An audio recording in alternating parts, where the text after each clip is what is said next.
Hello, I'm Steph from iDriver Classic, and usually in many of our videos all we talk about is automotive. And I don't know if you know, but recently we went on a driving adventure to the Lake District. We took Valerie, one of my favourite cars nowadays that she isn't so unreliable, and we didn't just get here and sit down and do nothing. We did lots of fantastic stuff whilst we were here, and I wanted to show you some of it because when we first came we had to do lots of research. We looked into things, and if you've never been before to the area, you might miss some of the gems that are on offer. So in today's video we're going to show you lots of things that we really enjoyed doing and a sneak preview on our favourite attraction in the Lake District, which, no, I'm not going to give it away yet. But first of all, before we show you any of that, where we see boats, I was about to say planes, but we're not going to see a plane today, boats, trains, and lots of exciting things in between, let's talk about the hotel we were staying in. So we've stayed in the Lakeside Hotel and Spa. It's just outside, I think it's Windermere, Bowness area. It's about 15 minutes drive in. And as you can see, this view from this window here, this is our bedroom window. It has been absolutely perfect. So if you've never been to the hotel before, it's really nice inside. There's lots of bits on offer, and we've even had a swimming pool where I went for a very lovely little swim with Fred, and it's all been very relaxing. It's been a beautiful hotel. We've loved every single minute of it, and I don't think the experience could have been perfected in any way. And the nicest thing for me is because we haven't been right in the thick of it, it's been quite quiet, it's been relaxed, and it's just been a bit of a break and a bit of an escape really from everything that we get up to. And we have very busy lives, so it's been a really nice, just a really nice pause in a very busy summer. Now let's talk about some of the very exciting attractions that we've been to see and that we've enjoyed. If, like us, you're only in the area for a few days, a really good way to get a very good view of most of the area is to come on one of these cruises. So we've come on one of the Lake Windermere cruises, and thank goodness that it was so close to the hotel, because we're terrible at timekeeping, and you can probably see the hotel in the background there. We were able to walk from the hotel foyer to the point we got on this boat in less than 3 minutes, which suited us massively down to the ground because we didn't have to find parking and all that other nonsense. And as you can see, it's spectacular here. We've somehow managed to get some very good weather because we had rain forecast for our entire trip, but even if it's raining, you've got a downstairs area. This upstairs area is covered, and it gives you a really good opportunity to see the lakes in their full glory without actually having to do too much. Now the cruise that we're going on is about 35 minutes long, and it's going to take us to the next thing that we're going to show you. But first of all, let's just talk about why I think you should jump on one of these cruises. Number one is it gives you a really good view of the area very quickly, and you can see all the wildlife. If you're a photographer or you love capturing video, you can capture so many different angles across the boat, and they never seem to be very full, these cruises, so you can really get around it. They're accessible if you're in a wheelchair, if you've got a pushchair, and they're child and family friendly as well. Another reason that I think these are really good is because as you're travelling on the boat, and we've caught a rare spot on the boat trip where you don't get this, they tell you about the boat, they tell you about the history of Windermere, so you're not just jumping on a boat and not getting anything out of it. You get a bit of a history tour as well. They tell you about all the bits of the boat are from. For me, that was a massive plus point, and I've enjoyed that just as much as the scenery. Now we're going to enjoy the rest of our cruise over, and then we're going to see you at activity number 2, and we're going to show you something that we think you're also going to really enjoy if you like boats. Now we're still out on the lakes for activity number 2 that we recommend, but this one is a little bit different. These are little self-drive boats, and Fred actually booked this as a surprise for us, and he said keep Sunday morning free because we're going to do something very exciting that I know you're going to love. And we got to the Lake District. I said, oh, what have you booked? And he said, I've booked for us to come and do these self-drive boats, because I know one of his friends had recommended it and he'd seen it himself on his last trip to the lakes, and he knew this would be something we'd enjoy. Now we're in the smallest of boats because there's only 2 of us, and our little boat is called Chloe. I'm not entirely sure of what our top speed is, but we're not going particularly fast.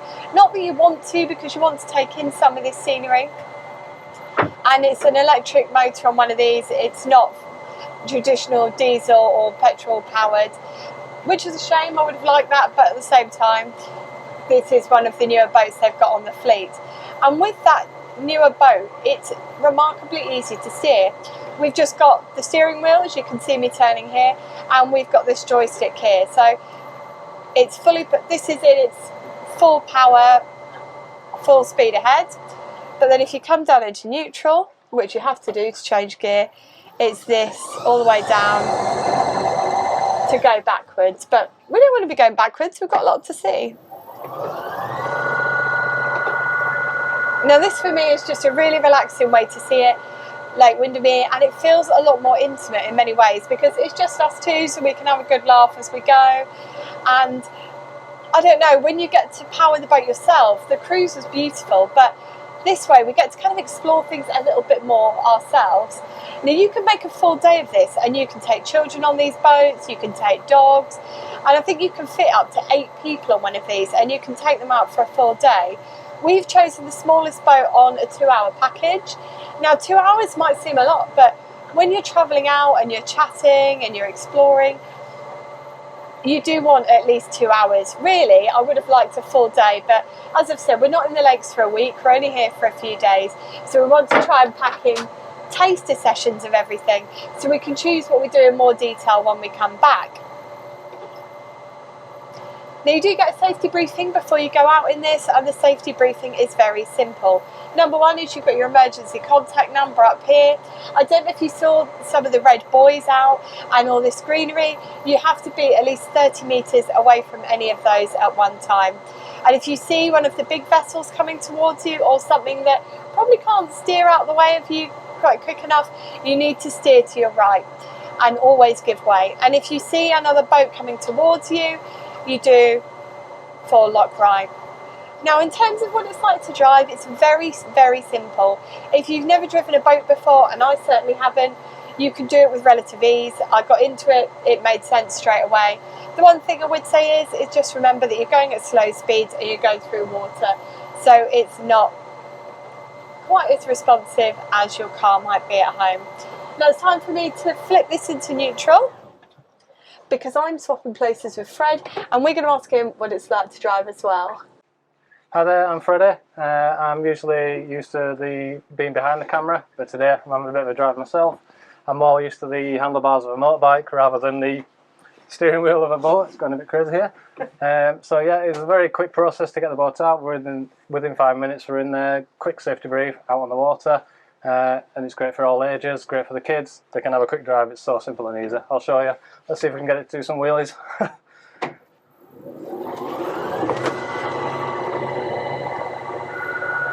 Now it's time for us to head back to shore. Fred's going to pilot the boat, and we're going to crack on and show you some of the other fantastic things that we've been enjoying whilst we've been holidaying in the lakes.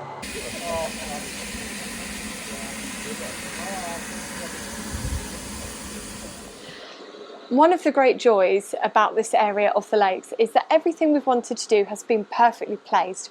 We haven't needed to use the car, we haven't even needed to plan that much, because everything's fallen into place quite quickly. And as you'll see now, I'm not on a boat, I'm somewhere completely different for our third recommendation of this trip.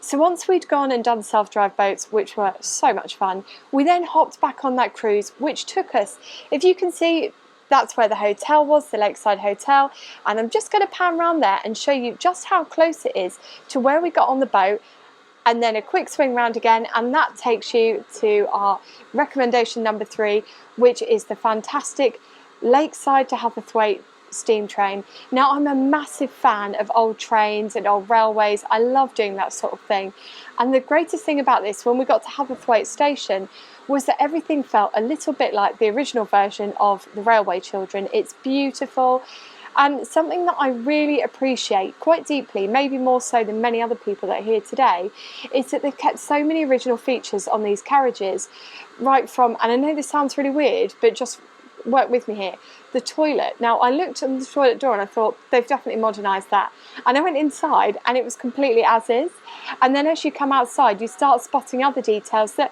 were probably ripped out of thousands of carriages up and down the UK, but are still in this, and it's just such a wonderful experience. It's been a good afternoon, and if you take yourself from Lakeside over to Haverthwaite, there's a lot to see here too. So you've got the engine shed, which I'm going to show you in a little bit more detail, and then you've got various other things as well. So the first thing I'm going to show you actually is you can watch how they uncouple the train and they top up all the steam. And if you've got children that perhaps aren't into cars and you're looking to try and get them into a bit of a different hobby, this might be the one, because you can get really close and look at what they're doing. Let me show you.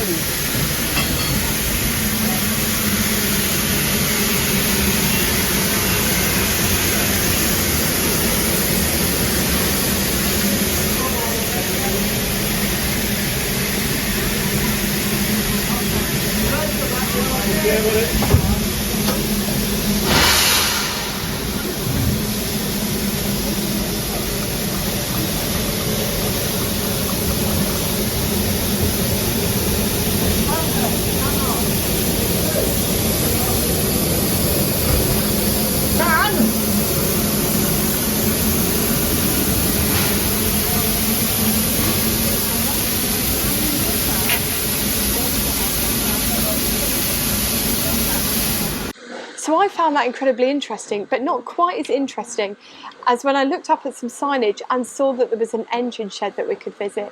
So we popped down, and one of the first things that I saw were the commercial vehicles outside, which I got very geeky over, this Volvo. And then now I'll take you inside the engine shed and show you some of the stuff that they had there. Whilst I do really enjoy trains, I don't know masses about them, but I'm going to show you inside, because if you can't make it here, a quick look round is better than nothing.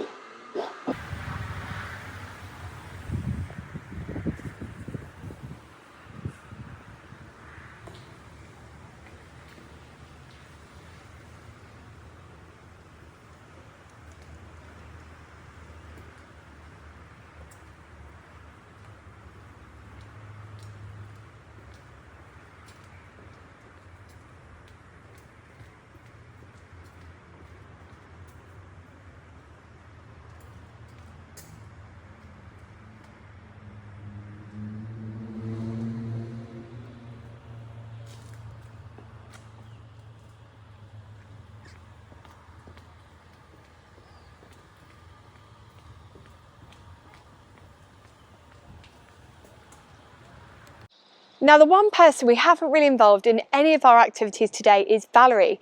And really for us, it is a little bit of a driving holiday, even though we're doing lots of things like going on boats and we've been going on trains. I wanted to get her involved in some way. So Fred came up a couple of months ago, and you can probably hear it or at least see it in the background.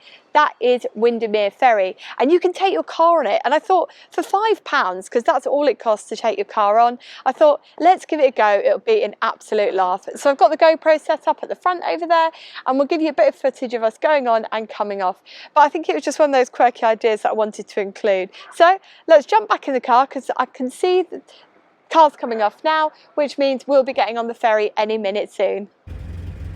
Now, everything we've done so far has been pretty big, pretty exciting, and this is just one of those small, weird little things that's local to the area that I wanted to do to say that we've done, because so many people had said to me on Twitter, oh, don't miss that, or go and have a look at it. So as you can see, it's a very, very small little crossing, and the view is somewhat limited, but it doesn't really matter because it was a little thing to do and it got us over to the next attraction.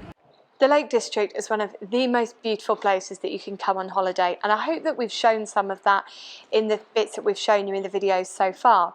But just like the rest of the UK, it is occasionally a little bit drizzly, and the weather on our trip has been a little bit inclement and it's been all over the place. But the greatest thing about the Lake District is they don't just have really good stuff to do outdoors, there's also a wealth of museums and interesting things to do indoors. And number one is I thought we'd continue on with the boat theme and show you Windermere Jetty Museum. Now, there's lots to see in here, so what I'm going to do now is head off out of this area, which I'm going to give you a little bit more of a view on, and then we're going to have a look at some of the exhibits in here and I'll tell you a little bit more about it before we head off to my ultimate attraction in the Lake District, the Motor Museum, where I'm going to give you a sneak peek of a video we've got coming up. But first of all, let's have a look around the Jetty Museum. Now, whilst this is definitely one to do on a rainy day, there's so much here that I would say that you need to dedicate at least half a day to having a good look round, reading all the information boards and taking a good look at everything, because there's everything from things from hundreds of years ago right up to modern day that you can really enjoy and get a feel for the boating heritage of the area. There is every aspect of maritime history in here, and there's everything through from flags to safety aids, right through to really historical artefacts that make this so much more interesting than, if I'm honest, I ever thought it was going to be. This museum is filled with interesting artefacts, including this boat from 1890, which belonged to Beatrix Potter and she used regularly until 1950. And it's not just static exhibitions either, because they've even got a restoration area where you can see people working on the boats. And this area is rather special. This is the boathouse, and it's classed as the area of the museum where the lake meets the museum. And the boats in here change regularly, so there's always something new to see. And on sunnier days, this area is probably far more attractive, but you can enjoy the outdoor area too. Now, one thing I will say, even though there is water about, it is wheelchair and pushchair friendly. But next on our list is the Beatrix Potter World. So let's go! If you're as much of a fan of literature as I am, you'll recognise these two very famous people that I'm filming with. I've got Jemima Puddle Duck to my left and I've got Peter Rabbit to my right, because the next thing that we're going to show you, and it's indoors so you can visit whatever the weather is outside, is the world of Beatrix Potter. And remember, though I know we've seen lots of stuff in this video, everything is in the description box below. We are going to show you around this fantastic attraction, and I'm also going to tell you a bit about Beatrix Potter, because she was a very interesting woman and she did a lot for the local area, including donating, I think it was 4,000 acres of land to the National Trust in her will. But that's it on that for now. Let's start going through a walk through the museum and I'll tell you a little bit about this attraction and Beatrix Potter herself. For me, this was one of the best value for money things to do in the area. It's mostly inside, apart from the outdoor garden, and it is incredibly well put together. For me, it's up there with things like Disney, Universal, Harry Potter World. The attention to detail is absolutely superb. Now, one of the things that they also got right was talking about Beatrix Potter herself, and it talks about everything from her study around fungi, because she was incredibly knowledgeable about nature and about, I think it's mycology, the study of fungi, and about all the money that she put back into the local area and everything that she donated to the National Trust. So when you're coming, and if you're bringing children with you, let them have a look around all of that and read about Beatrix Potter herself. And also you get this as well, where you can see Hilltop Farm and the area that she lived in. Because although she only lived here for 30 years, her input into the area is so significant that everything she does is still felt today. Now let's go to our final attraction for the area. And our last but by no means least favourite thing that we saw was the Lakeland Motor Museum. Now there's a lot to see, which is why it's getting its own video, and it's going to be the next video in our series. So we look forward to seeing you next time, where we're going to show you the Lakeland Motor Museum. But until then, take care and drive safely.